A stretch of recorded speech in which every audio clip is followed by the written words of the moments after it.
কল্পনা করুন এমন একটি পাখি যার জীবন হাজার বছর পর্যন্ত স্থায়ী হতে পারে।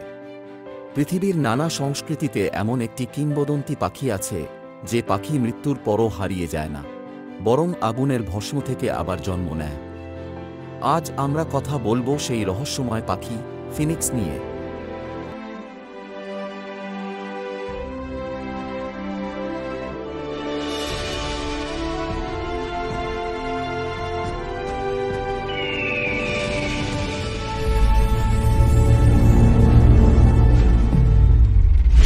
ফিনিক্স প্রাচীন মিশর, গ্রিস, রোম, এমনকি এশিয়ার নানা পুরাণে যার উল্লেখ পাওয়া যায়। কিংবদন্তি মতে ফিনিক্সের রং ছিল সোনালি আর লাল, যার ডানায় সূর্যের আভা লুকিয়ে থাকত। ফিনিক্সকে সাধারণত বিশাল, সুন্দর আর উজ্জ্বল পালকের পাখি হিসেবে বর্ণনা করা হয়। এর পালক সোনালি, লাল আর আগুনের শিখার মতো দীপ্তিমান। অনেকে মনে করেন এর কান্নার জল ছিল জাদুকরী, যা যে কোনো ক্ষত সারিয়ে তুলতে পারত।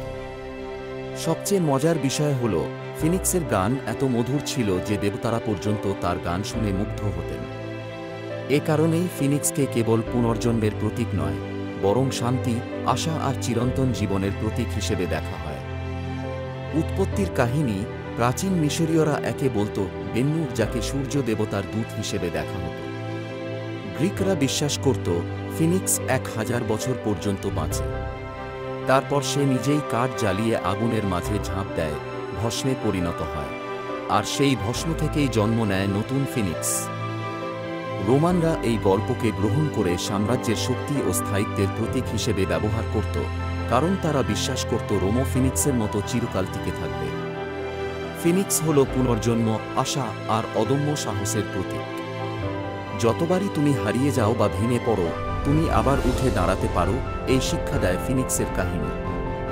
ফিনিক্সের ধারণা শুধু মিশর বা গ্রিসে সীমাবদ্ধ নয়, পৃথিবীর নানা সংস্কৃতিতে এর ভিন্ন ভিন্ন রূপ আছে। চীন, এখানে ফিনিক্সকে বলা হয় ফেংহুয়াং। এটি রাজকীয়তা, সমৃদ্ধি ও শান্তির প্রতীক। জাপানে ফিনিক্স বা হো অর্থ শুভ লক্ষণ, যা শান্তি ও ন্যায়ের শাসনকালে প্রকাশ পায়।